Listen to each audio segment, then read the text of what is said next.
Cool. Hello everyone hello everyone who's tuning in. Not sure who is watching, but I see 4 people are in the lobby. So thanks for tuning in. This is the finals of the Prime Runes TCG tournament. We have the semifinals, third place match, and finals today. And so yeah, just to remind everyone, there's a $1,000 prize pool. Let me bring up the breakdown of the prizes. Let's see. So first place gets $550 worth of Prime, including some Runes TCG packs. Second place gets $250 worth of Prime with some more Runes TCG packs. Third place gets $70. All of the winners who actually made it into the winners bracket get $10 worth of Prime and a standard pack. And then one random entrant who didn't qualify for the winners bracket gets $50 in Prime. So a little bonus to everyone who completed their matches but didn't end up getting the winners bracket. This has been the culmination of a qualifiers round. And then out of the qualifiers round, anyone who had 2 wins was automatically moved into the winners bracket. And yeah, we've had some good games so far, but looking forward to some more good games here.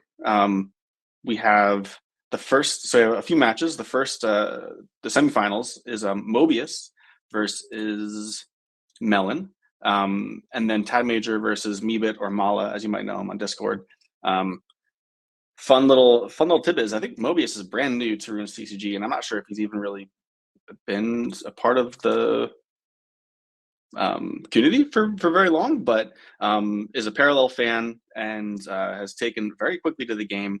And so it's super exciting to see newcomers, come in, do successfully, enjoy the game. And so, yeah, it's really fun to see. So good luck to everyone in these matches. And so I think we're going to kick it off with Mobius versus Melon. The way that Mobius will decide whether he wants to create the lobby or not, basically choosing whether he gets to go first or second. Oh, geez. All right, game started. So interesting. So, all right. So quickly, so this is Melon versus Mobius. So I think, Melon. So Mobius is blue. Melon is red. Mobius is the higher seed. But Melon's been around for a while. This is not his first rodeo. He's been part of the community for a while. As you can tell, he has the only animated art card. He must have been part of the beta playtest, and so all the beta playtesters got an animated card animated by none other than Tad Major. So we start off with 2 1 potency cards in the top right and bottom left, which is really fun. And then Mobius smacks down a Wendigo, which is, geez, I actually forget the potency of that one, but I think it's either 7 or 8. So super high potency card, very well protected in that corner there. And okay, and then so the Melon comes back with his own Swamp Bullfrog. So it seems like we might have 2 very top-heavy hands. So low potencies balancing high potencies. Mobius then places down the 7th Devout, which takes Melon's Swamp Bullfrog. So Mobius is in a great position now, a little vulnerable, but ultimately in a nice spot. So let's see what Melon comes back with.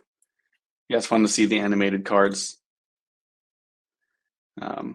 And so every tournament match is going to be required wins of 2, so best out of 3 in some ways, not including ties.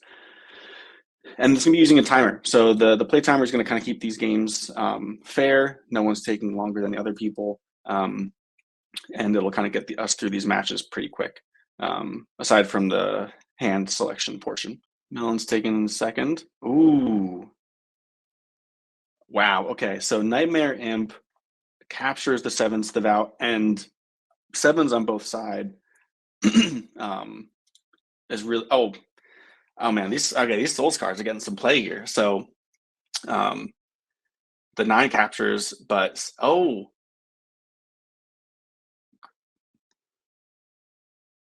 right, what a first match. That happened pretty quick. Some quick succession plays. Nightmare Imp followed by Grim Reaper, followed by another Grim Reaper, and then into the Alchemist Tifley. So well played. Good first game. Well played, Mobius. All right, game 2. Here we go. I'm not sure who took longer to choose their cards, but seems like some thought was going into the process here. So Melon is going first this time, places the shiny Chronomere in the bottom right, countered by the Alchemist Tifley. So we're seeing these 1 potency cards come out again in the first round. This might be, a common strategy. I think this is very powerful. Melon counters with the Lazy Lumpus, the capybaras of the Runeverse, hanging out in the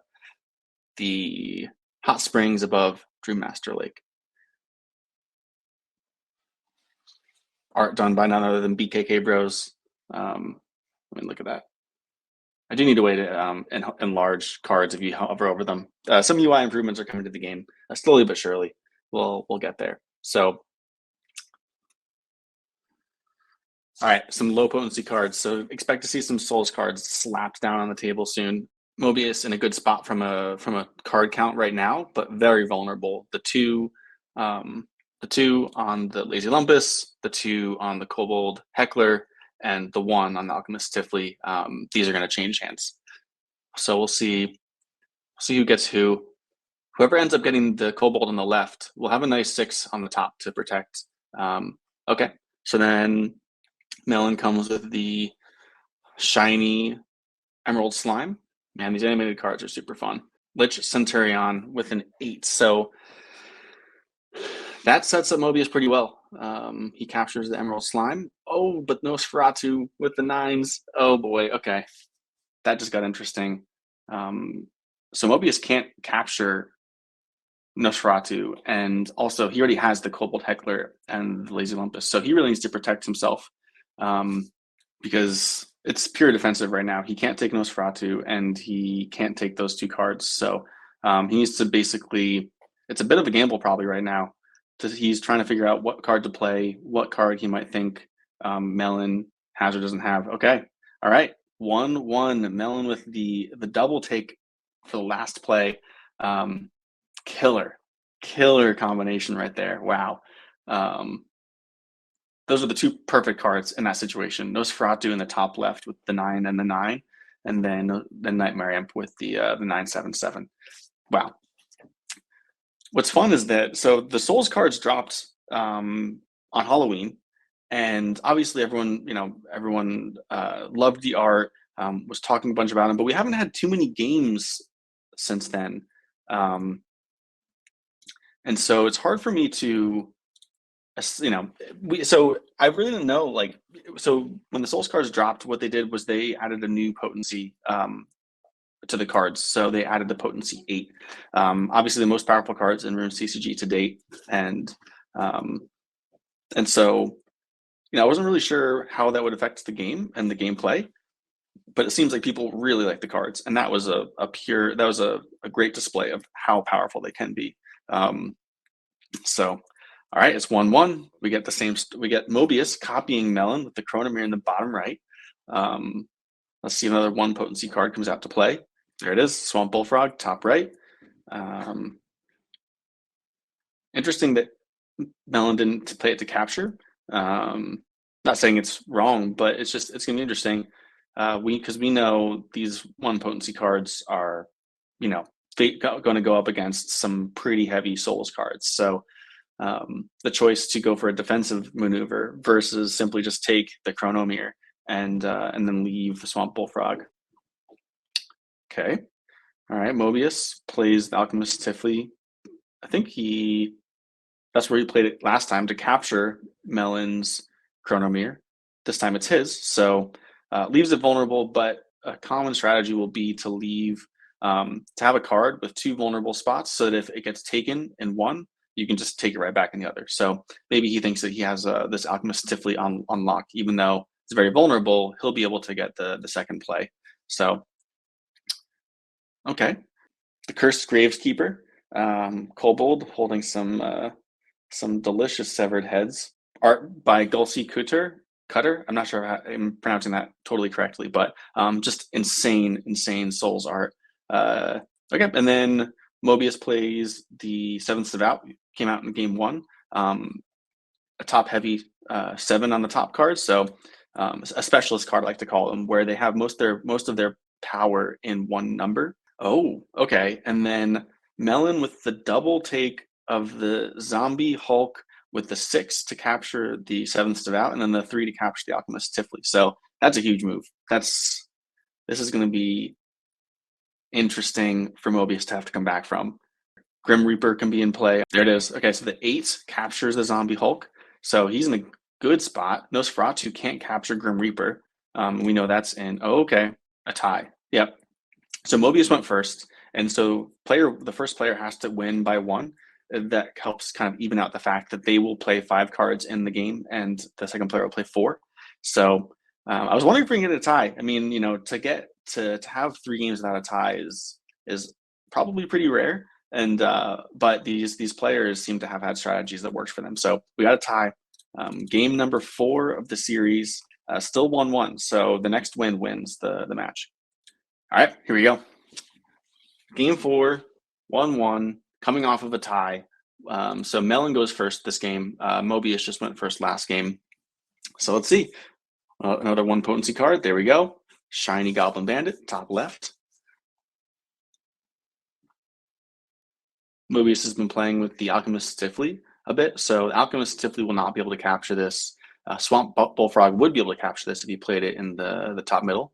Okay, but we have the Ghost Slime. Art by Pabla. Super fun rendition of the Ghost Slime. And then, all right, Melon quickly plays the Chronomere to capture the Goblin Bandit. So, again, low potency cards, and then expect some Souls cards to be slapped down.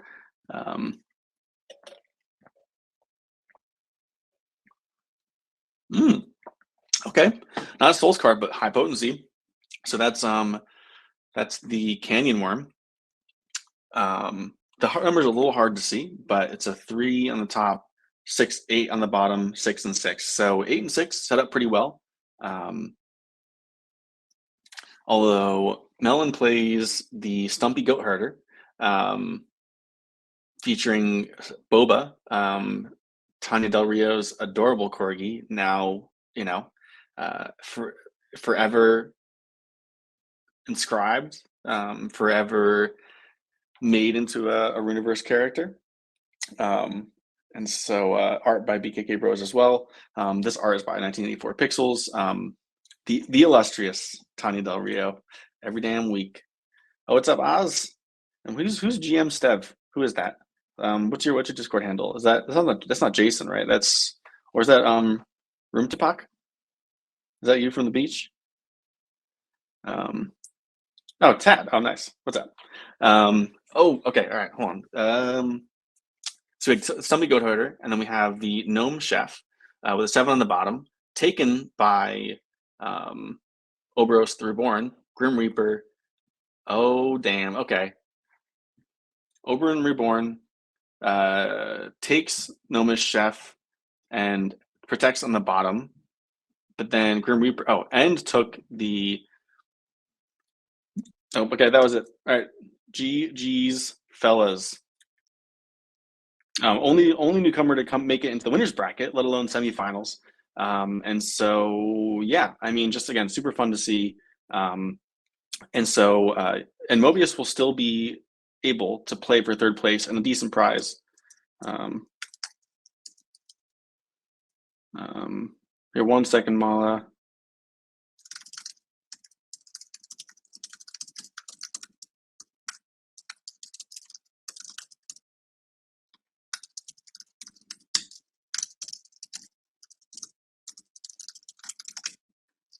Cool. All right. I'm going to back out of this lobby.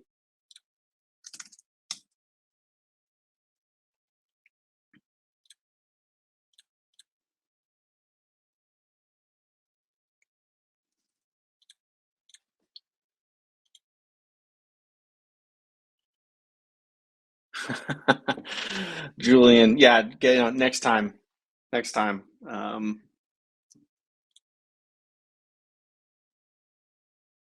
And then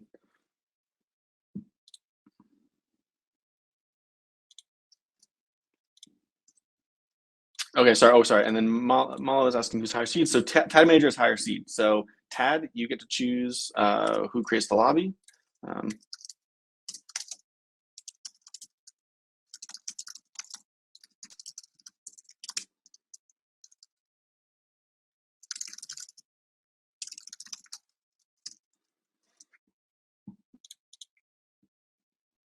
Okay.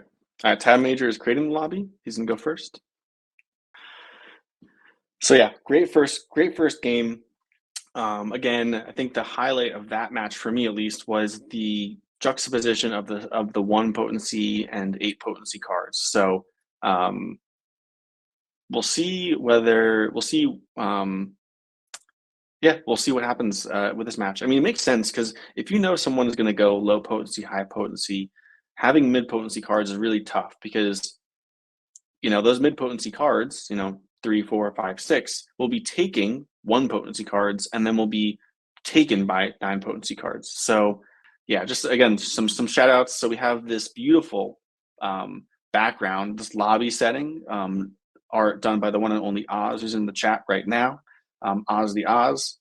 This is the Souls background. I probably need to update this because we're way past Souls. But anyway, and then my background for the stream is another. It's the Runeverse Gold Rush background, which was also done by Oz. So about a year ago, we hosted a tournament that actually, for first place, gave away a Runeverse Homestead plot, which is probably roughly valued around like 0.15 ETH, 0.1 ETH, at the time at least. And so yeah, this was a custom background that Oz did for that tournament. Meeple Dad was helping me organize that one. So shout out to Meeple Dad as well. All right, here we go. Game on. All right, Tad Major on the left, Mala on the right. 2 Runes TCG OGs. I'm excited for this. Tad Major, in order to get to this place, had to beat Varnkus, who had won both Runes TCG tournaments prior to this. So Varnkus was by and far the favorite to win this. He seemed unstoppable. He lost 1 match to Tad Major in the qualifiers, and then Tad Major had to best him yet again and did it. So this was quite the journey for Tad to get here. And so he earned the higher seed of 2, and he's playing against Mala, who knows how to play this game. So all right, we start off with the 1 potency cards. Swamp Bullfrog top right gets taken by Alchemist Tifley on the left, and then Pile of Blood and Guts to take the Swamp Bullfrog, which is a 2 potency card. So again, I mean, and look at this art, it's so good. So good. Oh my gosh. By El Metallico on Twitter, you'll be able to find him. But all right, we get the first beefy card thrown down here. So the glitched Poltergeist takes the Pile of Blood and Guts, also protects itself very well with that 9 on the left. The Tad has kind of his pickings here. He can take the Alchemist Tifley and protect himself in the top left. He can kind of go for a twofer with the Alchemist Tifley and Pile of Blood and Guts. We'll see what happens here.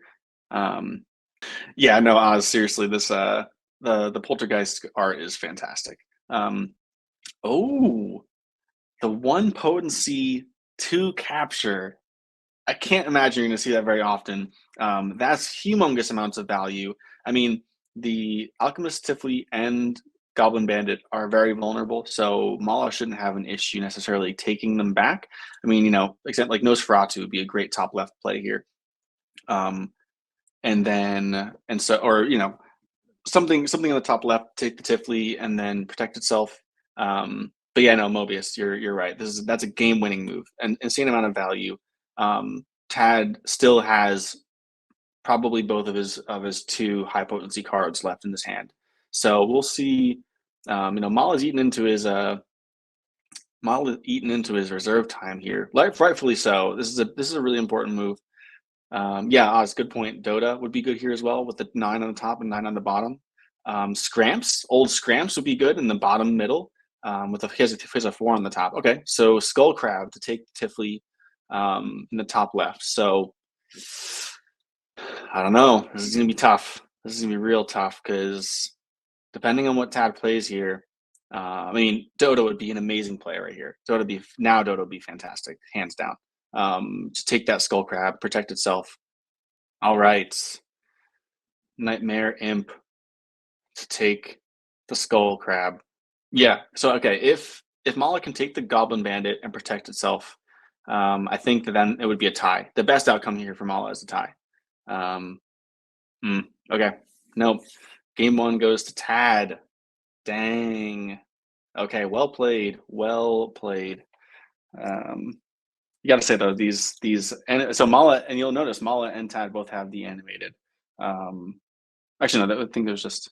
I think Mala and Tad both had the animated cards. They both in the playtest. They've both been here for a while. So love to see those cards being played. Love to see the OGs still sticking around. All right. Mala selected his cards. Tad taking his time, putting some thought into this one. All right. Game number 2. Tad with 1 win. Mala. Okay. Fun. Mala with the first move, Kobold Heckler in the bottom middle. So odd looking move, right? But this works because again, so Kobold is strong on the top, weak on the sides, and so even though Tad can take the Kobold on one side, Mullen, I'm assuming can take the Kobold on the left side. So there you go. So now, you know, Mullen's in a good spot. I mean, again, some low potency cards, 2, 6, 4. We all know that Souls cards can take these pretty easily. I mean, a lot of cards can take this pretty easily. So the game's we're still in a pretty fluid state. So we'll see what happens here. Okay, another 1 potency. Almost looks like a beta test play when all that we had were the beginners cards. Some good times. Mala eating into the reserve time. There it is. The 2 for beautiful play. Grim Reaper with the 9 on top, right on the 8 on the right. Takes the Goblin Bandit, takes the Kobold Heckler. Oh, actually, doesn't take the Kobold Heckler. But the Glitch Poltergeist, the Glitch Poltergeist with the comeback. Wow, that's the perfect card for that situation. Yeah, I'm not sure what other card could be played there. I mean, maybe the Nightmare Imp has the 9 on the left, but then has a weak number on the top. So that's killer. That's killer. I mean, Skull Crab on the left with the 7 is a nice play. Unfortunately, it doesn't need to take the Goblin Bandit because Mala already had it. But yeah, so he really needs to hope that Tad can't take this Skull Crab and that he can take Tad's card. Okay. Oh, well, it's a 9. So it's GG's. Oh man, 2-0. Oh my goodness. Yeah. Okay. GG's to Tad. All right. Okay. So the finals, we have Melon versus Tad Major. And yeah, but first, before we get to the finals, we're gonna do the semifinal or the third place match. So we're gonna get Mobius versus Mala. But yeah, just to catch anyone up who's just tuning in. This is the semifinals, third place, and final matches for the Runes TCG Prime tournament featuring a $1,000 Prime prize pool. $500 or $550 goes to first place. $350 goes to second place. $70 goes to third. Some more prizes go to fourth, and some of the other people who played. So got some pretty sick prizes. We concluded the semifinals. So we've played 2 matches so far. We're going to play the third right now, for third place match right now, and then we're going to get the finals next. So we have Mobius on the left. We have Mala on the right. Mobius is first to play with the Swamp Bullfrog, top right. Classic move. This move will never get old. It's the OG #1 play. When Runes TCG was first in beta testing, we didn't have our full core set. We didn't have the Souls expansion. All we had were the 12 beginner cards. And you look at this card, it's just a natural fit for the top right. So this had to be one of the most popular first moves in Runes history. So yeah, something that never get old. All right. So we had Mobius with the top right, Swamp Bullfrog. Mala coming back with the shiny Alchemist Tifley to take it. Oh, all right. And another Alchemist Tifley to take it right back. So Mobius up with 2-1, but obviously, the same deal. Board's very fluid. 2-1s. We're going to see those switch owners, possibly, at least one of them. Dang. Okay, so it looks like all of the contestants have this same strategy. So low potency cards and souls cards. So I like to do some balancing here. I want to. My goal with runes is to always make sure that all cards are viable to some degree. There's always going to be better and worse cards. You really can't fight that. I do want to see some variety, and so we have seen some variety in the Souls cards. We've seen the Seventh Devout, we've seen the Canyon Worm, we've seen some variety, but it certainly seems like the dominant meta right now is low potency and high potency. Okay, then we get the Nightmare Imp on the middle right, so very well protected with the 9 and the 7. Doesn't take either of the Tifleys. So the big boy Grim Reaper takes the Nightmare Imp. 2 Souls Legends clashing on the board. The Grim Reaper is vulnerable, so that 4 can be taken, but the Grim Reaper took the Nightmare Imp, which can't be taken with that 9 there. So a bit of an even trade. Very interesting play. Mobius maybe also knows that. Okay, so that's the other one potency card in Mala's hand. So Mobius has a chance here to take the Salt Kelp, the young Kelpie, and also protect his Grim Reaper, I guess either way, Mobius will protect one of his vulnerable cards. So Mobius is in a good spot. Whichever side Mobius goes on, Mala will have the chance to double take. There it is. Oh, all right. Game started. So let's see. So Mala went first. So Mala. So I'm assuming it's Mala, Mobius, Mala, Mobius. So okay. All right. Mala started with Mala probably started with the Kobold. Mobius played the Tifley. Mala played the Goblin Bandit. Mobius played the Gnome Chef. All right, Nosferatu with the great 9/9 right there. Oh, and then Grim Reaper with the double take, or no, with the single take, but well protected with an 8 there. So let's see where Mala goes. I mean, obviously this Kobold. All right, I was gonna say the Heckler is screaming to be taken here, but maybe he couldn't. Oh, the first Angelic Dota play in a great spot. So again, another sneaky tie. One thing that I always also wanted Runes TCG to be was configurable. Like I drew a lot of inspiration for runes from some obvious sources like certain mini games that I've played in video games before. But in terms of like how to develop the game and engineer the game, I took a lot of inspiration from Magic, like playing Magic the Gathering with friends. And the one thing about Magic the Gathering is that there's obviously a official rule set, but nothing's stopping you from playing the game differently, right? Nothing's stopping you from creating new formats. For example, like Elder Dragon Highlander, right? Like EDH was a completely community-made format that was possible because they could change the rules of the game, right? And so one thing that I want from CCG to do is to be flexible to like how people want to play.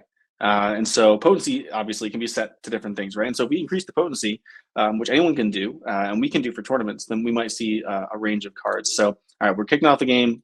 Bullfrog, Tifley. This kind of seems like a funny like set play almost. Like it's like a common pattern. I don't hate it because I love these cards. Bullfrog and Tifley, two of my favorites.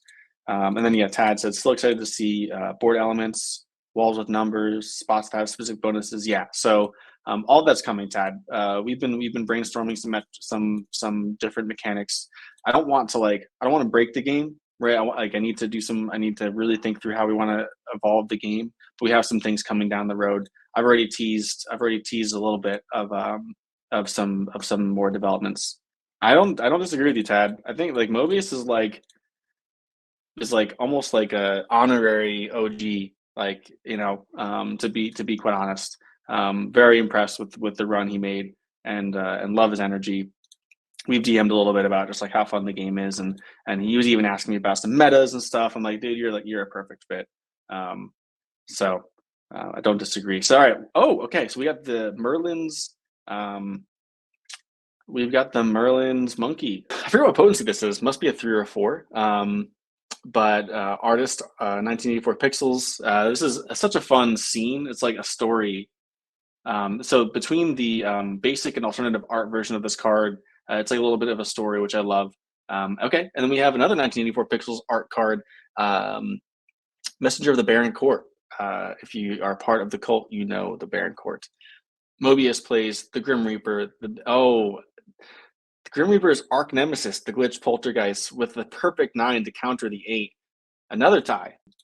But love to see some different cards that come out there. Merlin's Monkey, Messenger of the Baron Court. Those are both 3 potency cards. So what they offer is that you have a little bit of a better chance of capturing some of those 1 potency cards. Gives you a little more guarantee there. But super fun. We have some things coming down the pipeline to change the game up a bit. We want to do a bigger board, so not only 3x3 but 4x4. And so we're going to do a bigger board, 4x4. That will expand strategy a bit. They'll also give us some more room on the board to do things like special spots, walls with numbers, all that kind of stuff. So, okay, real quick, got the kobold in the bottom middle, pile blood and guts, bottom left. Astral Snail. This might be one of my favorite cards in the set. Love the art and also love the number. It's a 2 potency card that's very concentrated on the top and left. So specialist, but like a great value for 2 potency, I think. So yeah, no, I love that play. And now look at this line. So 6, 6, 7. Obviously, Souls cards can take these, but like that Goblin Bandit, right? Like that Goblin Bandit, like if that pile of blood and guts was an alchemist Tifley, it would have been able to take it. But now it's not, because it's the pile of blood and guts. And so this is a very big departure. Even though it doesn't look very different, it is different from the past games we've played. So this will be interesting. This is going to evolve a little bit differently than the other games. Mala playing the Tifley in the middle, possibly setting up for a double take, possibly kind of trying to bait a certain play. So we'll see. We'll see what happens here. Maybe Mala has the perfect card for right here. So, or I mean either really, but like let's say Mala's trying to bait. Okay, interesting. Mobius plays the Angelic Dota. I'm not sure. I forget if the oh my goodness. Okay, back-to-back Dotas. Oh, another tie. Oh, these 2 are so evenly matched. The one thing about Runes is that it can be a bit of a marathon when you kind of have these ties chained together. So it becomes a bit of an endurance match. It becomes a bit of an endurance game. And also, one thing that I love is that when you play these series and you get these ties, there is an element of like rocks, paper, scissors where you can you start to get a feel for how the person plays the game, like the nuances and their patterns. What is up, J-Mander? Welcome to the chats. First time chat? No way. First time chat, but long time listener. But anyway, yeah. So when you get into these ties, you actually end up starting to learn the other opponent. So like, it becomes a little bit of like a who can adapt to their play style. And yeah, so let's see if we see some different play coming out here. Tried and true. Let's see if we get the Tifley here. Let's see if we get the Alchemist Tifley to take the Swamp Bullfrog. There's one. Where's the other? Although I wouldn't be surprised if we see a curveball, right? Like, see, there we go. Like, I think the name of the game is going to be changing up things a little bit, kind of like learning from your past games and changing these a little bit. So instead of playing the Tifley, Mobius plays the Canyon Worm, which can only really be taken by a few cards. I forget what has a 9 on top. Grim Reaper has a 9 on top, obviously. And so Mala plays the Goblin Bandit in the middle. There's the Grim Reaper. That's a double take. So 4-1 set up super well. Obviously, the Grim Reaper and the Goblin Bandit are a little vulnerable, so we're going to see these change hands. At least, I think the Glitch Poltergeist would be a pretty solid play on the bottom, but there's that Grim Reaper right there to take the Goblin Bandit. Oh, and the Canyon Worm. So that's a double right there. Ooh, okay. So this is going to be tough to come back from because Mobius has played 2 of his high potency cards here. In the Grim Reaper and the Canyon Worm. But he does have the 7th Devout in his hand to take the Grim Reaper. He gets got by Nosferatu, and that might be it for his match 1. So Mala takes match 1. So the Canyon Worm in the top left actually ended up probably backfiring a bit because it took the Tifley and protected him well, but ultimately was bested by the Grim Reaper. And so the Canyon Worm in the top left backfired a bit because again, protected itself really well because that Grim Reaper was there. Ended up, it didn't matter whether that was the Canyon Worm or an Alchemist Tifley. It would have gotten taken either way. So interesting to see. Chronomere, bottom right. Young Kelpie. Oh no, Young Kelpie was first. Played by Mala. Chronomere, bottom right, takes the Kelpie. And we have the Ghost Slime in the top right, which I great card. Like 1, 2, but then 6, 5. And I think this is a 2 or 3 potency card. So really good value. We have a 6, a 5, and a 4. Okay, nice. We got the Tifley to take the Young Kelpie. All right, so now we got the low potency out of the way. Now we kind of see some of the big cards coming into play. After this last little one. Actually, I guess Mobius probably also has the low potency, but board's very red. But a 1, a 1, a 2, and a 6 are the exposed numbers. These are ripe for the taking. There it is, Grim Reaper with the double take. Nosferatu quickly counter. What Mobius does here. There it is. Great play. It's a tie. All right. 1-0-0 to Mobius, 1 to Mala. I forget who's going first. I think it's Mobius this time. Yep. There it is. Chronomere, bottom right. Classic move. So I guess these first few moves are really about honestly probably positioning yourself for your bigger moves. Obviously you want to be able to capture these cards, but it really comes down to where are the cards placed in relation to what your cards are good at in terms of your final, your big potency cards. You could, in this current meta, you could imagine these first few turns being kind of set up for the next. So we have the Polar Puff, art by Oz, the lore collaborated between me and Cosmic. Lich Centurion with the 8 on top. I forget what potency Lich Centurion is. 6. Potency 6. So Mala taking some time. This is an interesting move. Nosferatu could go here. What else can capture Lich Centurion with a 9 on the bottom? Nosferatu and Angelic Dota, right? But then Dota is vulnerable on the right. So this is an interesting move. There's no good counterplay yet for Mala. He might be able to take this if one of the sides gets protected. Okay, but can't. So just plays the Goblin Bandit, sacrificial Goblin Bandit play. What probably makes sense for Mobius, yep, there it is to take the Chronomere, take the Goblin Bandit. And this is looking great for Mobius. And so we'll see what happens here. Okay, so Grim Reaper is played in a perfectly defensive position while also taking Goblin Bandit. Right now, Mobius is probably best served protecting his Swamp Bullfrog on the right. Okay. Nosferatu could take that. Nice, but then Mobius takes the game. Well played. So that was Nosferatu did take I forget what was played there, but then Charlord takes it right back. So Love that Centurion play. So again, like here's where the game changes a little bit. So the switch up from the strategy to play the Canyon Worm, the prior game, um, didn't work out. But that Centurion play did work out, largely in his favor. I mean, and you could say so. Like Mala had the Nosferatu to capture the Centurion in that bottom left corner, but he couldn't play it because that would have really left his Nosferatu vulnerable.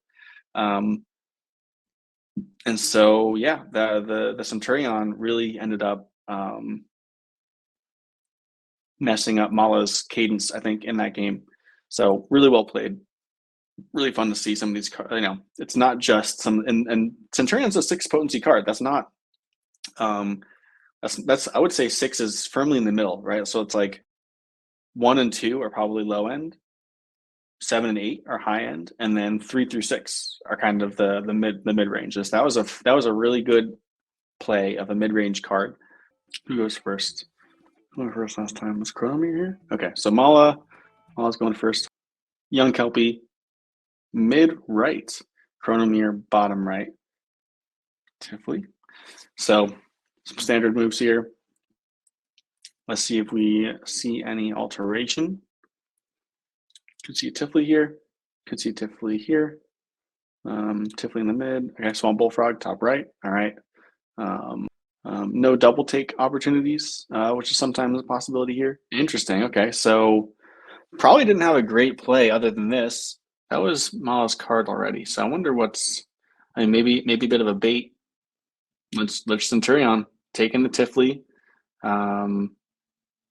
Has it 8 on the top, 5 on the left? Oh, double take. All right, great value. The 5 is vulnerable, but okay. So this leaves Mobius possibly here for another double take. Oh, is that enough? Is that enough? It's a tie. Oh, it's a tie. That's a good save. I think without that double take, that would be a GG's. So some standard moves, more standard moves. Okay, here we go. So Swamp Bullfrog or Chronomir Swamp Bullfrog, Tifley, Ghost Slime, Wendigo. Okay, and then Nightmare Imp. So Mobius went first. Plays the 7th Devout bottom with the 7 on top. That's pretty well defended. I mean, Nosferatu might come out here, but Nosferatu has a 1 on top. So if Nosferatu's played, that's getting taken for sure. There it is. Okay, but there's the 1. So this will be a tie. That'll be a tie. Oh, if that wasn't the Nightmare Imp, that would have gotten taken by that 8, and that would have been game over. Dang. Is that these ties can feel a little endless. I'm curious if anyone's any ideas of what to do in a situation where there's a bunch of ties. Like, I don't know what a fair sudden death type thing would be, right? I'm curious if anyone has any ideas because I'm open to suggestions. I realize that the game, like these matches can go on for a long time when there's multiple ties in a row. So, yeah, still trying to think through it myself in a way to make ties either less common, which I don't think I can really do, but like in this situation when just ties are happening back and back and back. All right, Young Kelpie, mid right, Amala staple, Chronomir, bottom right, a counter, classic, Tifley. Here we go. Oh, okay. Swamp Bullfrog, top right. I was wondering if we were going to see the Centurion on the bottom left. We're not, so we're not seeing that one. So we got all our 1 potency cards out. We might have one more from either, or I might see some of the big guys come out. There it is, Grim Reaper, good play. The 4 right here seems juicy, but you don't really, unless that's a Dota, you're leaving yourself pretty vulnerable. I'm not even sure Dota takes that card. What's Dota's right potency? A 3, so it's not taking the Grim Reaper. So it's a good play. It's a good play. I think what might be the play here is for Mobius not to take this bait. Either take the Tifley. There it is. Nice. Take the Tifley with the Dota. Dota can't be taken. So now Mala either probably protects the 4 side of the Grim Reaper, but can't take Dota. And then the game begins. Oh, okay. Oh, if that's, oh my gosh. Oh my god. All right, here we go. Game on. This is game number 1 billion. All right, Chronomere, Tifley, Ghost Slime. Chronomere. Okay. All right, a little bit different. That wasn't a Swamp Bullfrog. So Mala in the lead with 3. Obviously Tifley and Chronomere pretty vulnerable. Ghost Slime with a 6, modestly protected. But there's the big bad Grim Reaper. So now that was a twofer. We can see some interesting plays here. I mean, Angelic Dota would be a nice play on the bottom left, similar to last game. But if Dota isn't played in the bottom left, you might have to expect that Mobius has an Angelic Dota in his hand as well, which would be great to plop right next to the Grim Reaper. Ghost Slime. Let's see if the Dota comes out. There it is. This sets up real nice. There it is. Mobius with the dub. Wow, what an epic freaking battle. Cool. So Mobius secures 3rd place. Mala with 4th place. Well played to both of you. And now we get to the premier match of the day. Tad Major versus Melon. Game 1 of the finals. Tad Major on the left versus Melon on the right. Again, 2 OGs of the game. Been around forever. Tad, with the uphill battle to get here, had to best the prior tournament victor twice and did so. So I would have to, and Tad Major is a higher seed, so I think he's the favorite, but Melon is no slouch. So let's see what we can do here. We have Tad Major starting out top right with the Swamp Bullfrog, Melon coming with the Emerald Slime top left, the beautiful shiny card, using Tad Major's own artwork against him. How dare he? Tad Major, again, was the one who animated these cards that were special rewards for the beta testers of Runes TCG who minted packs of our core set. So I'm very appreciative to everyone who played Runes way back in the day when we were on the Polygon testnet, just the basic cards, battle testing this game. Nice. Okay, Tad ate into his reserve time a little bit, but plopped down the pile of blood and guts in the mid left to take the Emerald Slime. So he's up 3-0. Obviously, these cards are vulnerable, so we'll see them change. But now it's Melon's turn to react here. Plays the Rave Mage, art by BKK Bros, part of the core set. Probably some of the coolest freaking art in the set. I mean, again, need to really look at that. Look at that art. Beautiful, gorgeous, so fun, so fun. We got to play the Nosferatu nestled in a nice little corner here, so obviously not getting taken. Melon has a few reactions, few responses. The Swamp Bullfrog and the Pile and Blood Guts very vulnerable, and so if he can position himself well here, I think that'll be good. Ooh, and the OG probably one of the most powerful cards of the core set is the Arc Gravelord. Okay, amazing stats, 6, 7, 8, but then gets bested by the Nightmare Imp with the 9. So okay, but then right back, Glitch Poltergeist. Beautiful alternative artwork by postmodern Ouroboros. And Melon takes the first game. Look at that. 1-0. All right, we got the Goblin Bandit in the top left. Shiny Goblin Bandit. And yeah, again, Tad was the favorite here, but with a 1-0 score, Melon has the chance to make this a very quick game.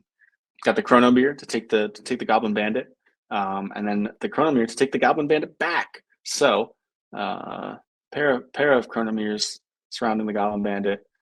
But yeah, no, Mobius, awesome. I mean, fun to hear that you learned some micro strats in the finals. I think um, there's a lot of the game to left to be played. I mean, like Runes has been around for a while. We had a lot of gameplay so far, um, but with the addition of the Souls cards, with higher level tournament play, I think there's gonna be different metas. That's why, in an ideal state, the game has metas that are then countered by different metas, and so it's kind of that natural evolving cycle, the rotating door of like what's good, what's not, and then strategies to counter specific strategies that are popular, especially like you just even mentioned, you learned some micro strats. Like even within that game, you saw an evolution of strategy. So, and yeah, we do need some varied mechanics, without a doubt. So, we're looking into abilities.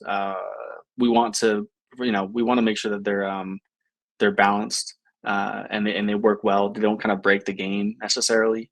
But yeah, definitely need some elements, right? So like cards having elements that interact with the board and other cards, but possibly factions and tribes, like types, right? Creature types, tribes, um, and then board variations. Like I want to make the board bigger, and then also place maybe obstacles on the board. So kind of like adds a little bit of RNG, adds a little bit of variation to the game.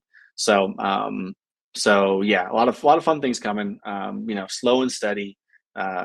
Both Leo and I are pretty busy in our IRL lives, but obviously make time for Runes because it's just so much fun. So, all right, we got some big cards to play. We got the Stumpy Goat Herder top right. We had the Nightmare Imp, but then with the Glitched Poltergeist to take the Nightmare Imp. So, and I think Melon went first.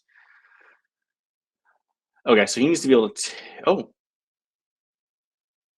there it is. 2-0. Match is over. It's funny. I mean, it's just like I'm trying to like wrap my head around how quick this was, given the last freaking marathon. Um,